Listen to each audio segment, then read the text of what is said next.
A new world order. A new world order? A new world order. Beautiful parasite inside shield.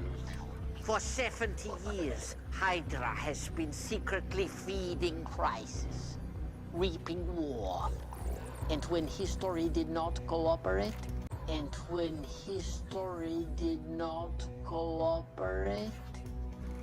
history was changed.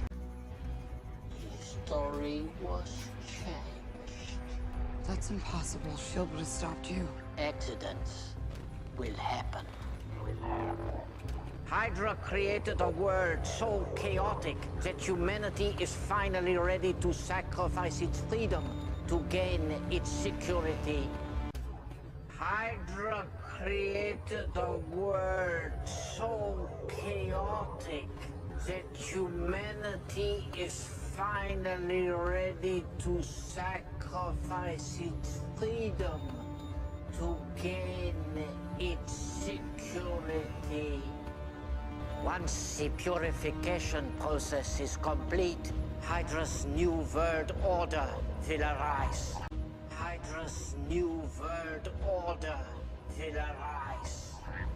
We won, Captain. Your death amounts to the same as your life, a zero sum. Are we the hunters, or are we the prey?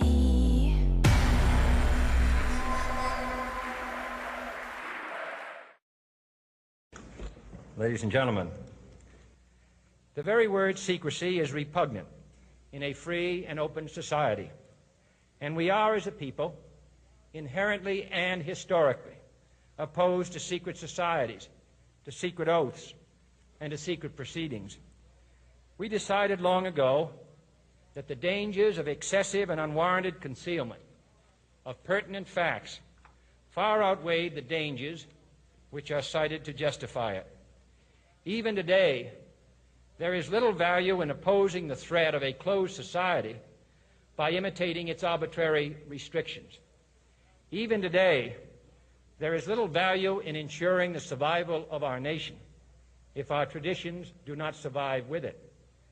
And there is very grave danger that an announced need for increased security will be seized upon by those anxious to expand its meaning to the very limits of official censorship and concealment.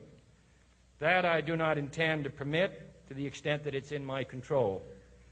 And no official of my administration, whether his rank is high or low, civilian or military, should interpret my words here tonight as an excuse to censor the news, to stifle dissent, to cover up our mistakes, or to withhold from the press and the public the facts they deserve to know. For we are opposed around the world by a monolithic and ruthless conspiracy that relies primarily on covert means for expanding its sphere of influence, on infiltration instead of invasion, on subversion instead of elections, on intimidation instead of free choice, on guerrillas by night instead of armies by day. It is a system which has conscripted vast human and material resources into the building of a tightly knit, highly efficient machine that combines military, diplomatic, intelligence, economic, scientific, and political operations. Its preparations are concealed, not published. Its mistakes are buried, not headlined. Its dissenters are silenced, not praised. No expenditure is questioned, no rumor is printed, no secret is revealed. No president should fear public scrutiny of his program, for from that scrutiny comes understanding, and from that understanding comes support or opposition, and both are necessary. I am not asking your newspapers to support an administration, but I am asking your help in the tremendous task of informing and alerting the American people, for I have complete confidence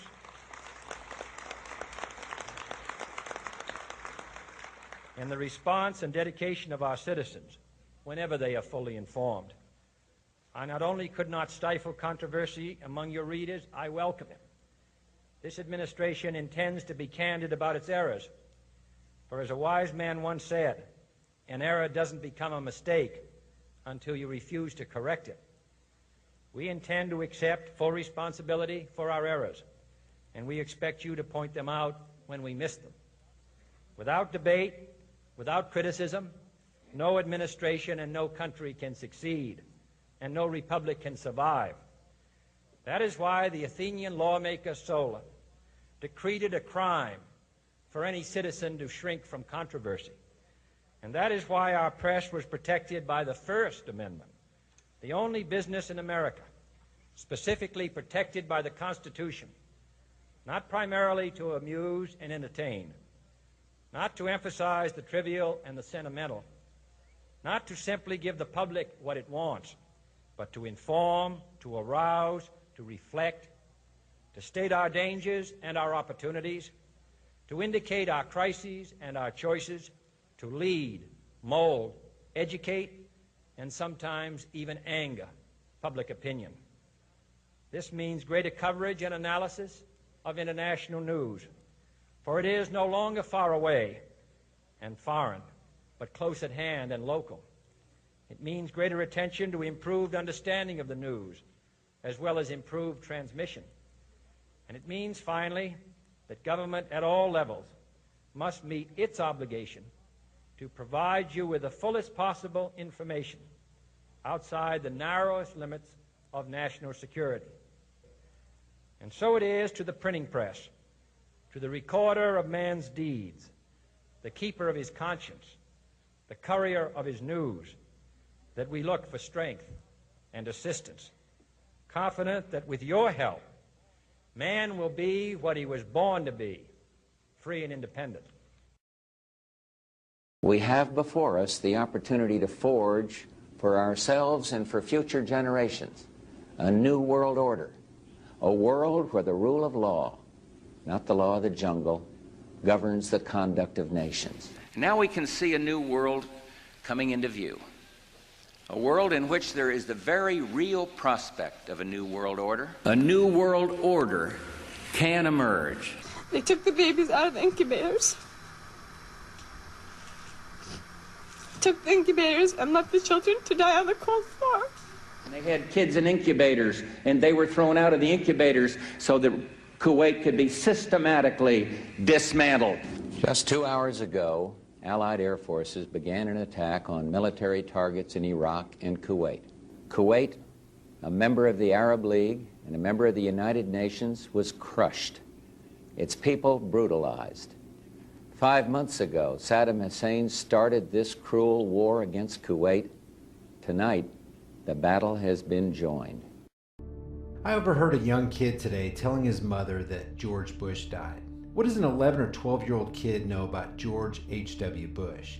The answer is whatever the government, the media, and the tech giants of Silicon Valley want him or anybody to know. Seems like everybody knows about his alleged passing. Nice words of fond memories and tales about brave contributions to society flood the internet about this gentleman who was once called the leader of the free world. We should all know by now that when corporate media or government officials or big tech giants tell you something or steer your mind to feel a certain way about a certain topic, event, or person, they are absolutely not to be trusted. I mean, how many times do they have to lie to us until we get it through our thick skulls that they are players on a grand stage, constantly launching a steady stream of 24/7 mind control techniques through our Chinese-made electronic devices? CNN, MSNBC, Fox News, and all the networks are pulling out all the stops to memorialize this guy as a saint in our upside-down world. But of course, we're used to that by now.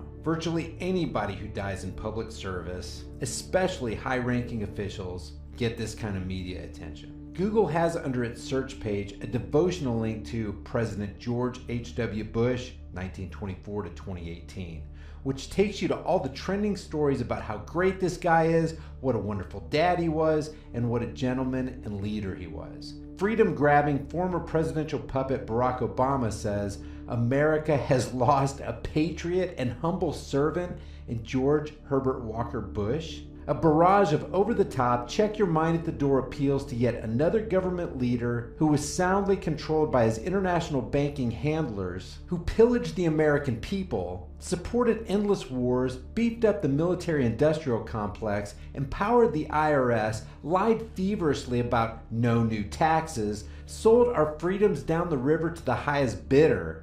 And we're supposed to be sad in the coming weeks when they parade his casket in front of the cameras as this evil religion known as government mourns the passing of one of its power-controlled henchmen. If you just took their word for it, you'd think this guy was a literal saint who did nothing but champion the cause of individual liberty, true peace, and a dedication to the truth.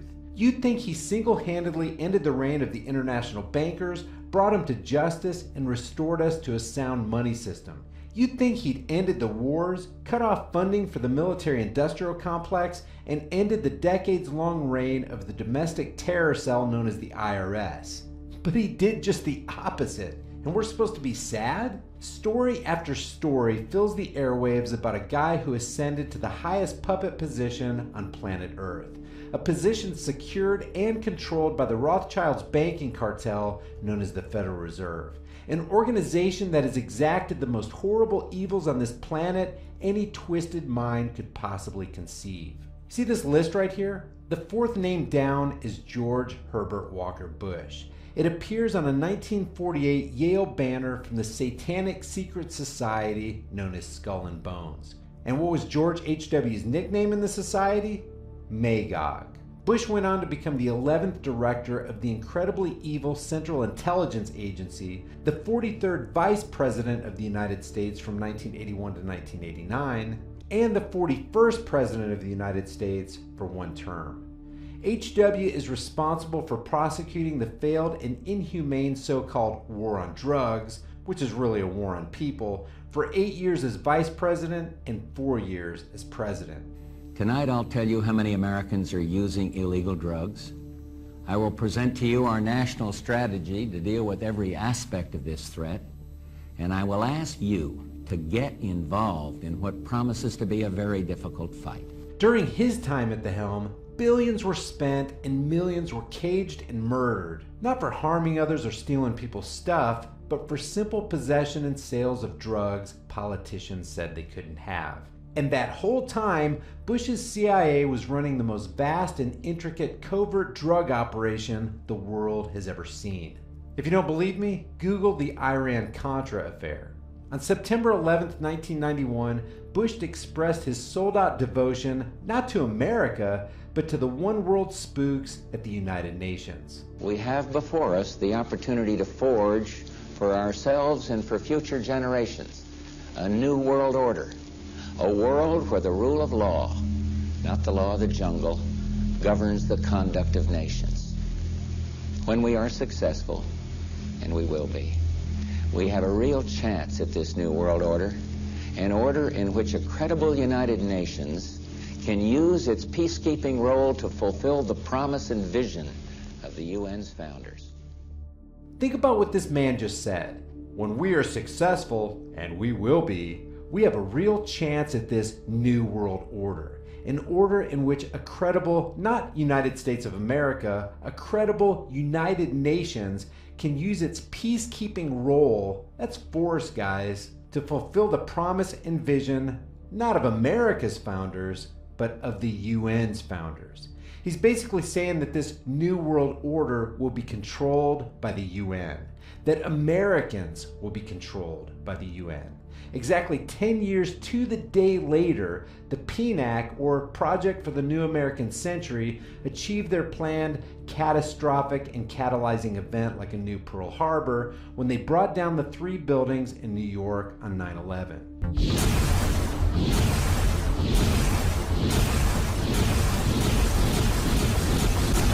In case you weren't aware, the 3rd building that collapsed neatly into its own footprint was Building 7. A 47-story steel frame office building that was not hit by a plane. I repeat, not hit by a plane. Never forget the 4 key things that happened in the immediate aftermath of the attacks on 9/11. Number 1, the passage of the Orwellian Patriot Act on October 26, 2001. a mere 45 days after 9/11. This was the single most unpatriotic act signed into law this nation has ever seen before or since. Number 2, the creation of the first human implantable microchip from Verichip in 2002. The chip was created after 9/11 in order to, quote, help future first responders. Number 3 was the invasion of Iraq in order to force Saddam Hussein to start trading oil for dollars again, because Hussein had begun trading euros for oil, which jeopardized the banking cartel's petrodollar arrangement, which would have brought the entire US war machine to a halt. And we can't have that if we're going to keep building our global empire as we continue to be used as lapdogs for foreign policy by the Zionists. And the fourth thing that happened was a tighter control on over 90% of the world's opium trade by our banker-funded soldiers in Afghanistan. And guys, this just scratches the surface of the Bush family crime ring. I'm literally going to celebrate Herbert Walker's passing. What's he best known for? One-term disaster that helps lead directly into the Clinton era. Number 1. Total sellout, especially on taxes. It's really fucked up. By the way, I was asked directly to mention Ross Perot. Yeah, Ross Perot, a good dude. He kept Herbert Walker from being reelected, supposedly. Who gives a fuck? It doesn't matter. It wouldn't have been worth voting for him over Clinton either. Then, what else is he known for? Oh yeah, that whole Iraq thing, you know, getting the ball rolling towards Middle Eastern interventionism on a grand scale. Sort of a dry run for his idiot inbred pinhead of a son. Yeah, oh, okay, what a wonderful guy. I'm going to respect him for, you know, macerating a bunch of people. And then lying about the fact that the soldiers had been exposed to nerve gas. It's just that because there was an actual storm going on at the time, of course, fewer of them died of it. It just caused neurodegeneration that slowly and chronically wore away at their physical faculties. Must have been wonderful to be a veteran of that conflict. Oh yeah, and then there was the time he puked on the Japanese prime minister. Yeah, wonderful time. Yeah, read my lips, no new taxes. I'm Ronald Reagan's VP, so the party has to support me. Yeah, really though, I'm just a total jaded neocon. I want to start wars and do stupid shit. And it's not like he was anti-tax to begin with. The idea that the Republicans have been a fiscally conservative force to be reckoned with for a very long time is totally false. Trump is the only one that's been kind of fiscally conservative, and I gotta ream him later for the bump stock bullshit that he's going through. So I've got plenty of bitterness today, but this is the one gem of the day. Absolute happiness, 100% positive news. Herbert Walker Bush is now in hell. Wonderful time. Now, and by the way, in all honesty, now, of course, his suffering, missing his wife is over. Probably the only person he ever had genuine emotions for. You see, George W. gets consulted by all these news firms. Oh, he was a wonderful dad and a wonderful patriot. He was a great president. No, he wasn't. Neither were you. No, you're a bunch of neocons. I think that when the world is short one more Bush, it's a good day. It's one of these corrupt, dynastic, bullshit corporatist families that has ties with cartels and money launderers and all sorts of crazy shit, arms dealing all around the world. Yeah, I'm gonna really rue and lament this. Now that he's a corpse, now that he's stiff, now that he can't even be insulted because the dude is dead, now all of a sudden it's irreverent and impolite to talk badly about him. I have to talk about the good things he did in life. If that were the case, I wouldn't make a video about it because there's nothing good. What can I name an accomplishment of Herbert Walker Bush?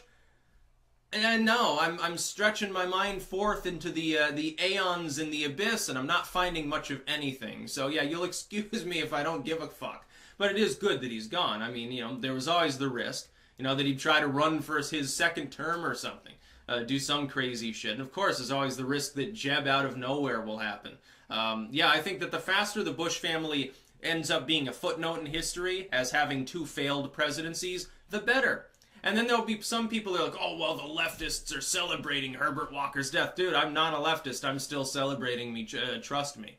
Yeah, he was a real libertarian. Let's start adventuristic wars, intervening in foreign conflicts. We're going to raise taxes. By the way, didn't do anything with regards to social libertarianism. It was just as much a censorship CIA asset as all these other assholes. So thank goodness he's finally gone. And a lot of people, some people will just be doing this to keep up appearances. They'll cast forth their crocodile tears, say, oh, well, yeah, he wasn't that bad after all. You know, and in retrospect, we called him the devil before, but now he's okay. They've tried to do this with W, of all people. Because they're like, oh, well, you know, Trump is so bad that even W is a good guy now because he doesn't give his support to Trump. I mean, it's a free-for-all of stupidity and madness that there are actually millennials where the generation directly impacted the most by the Iraq War and by 9/11. Yeah, let's just forgive the Bush family of all people because Trump has orange skin or something. I don't get you people. Fucking sellouts. That's about all.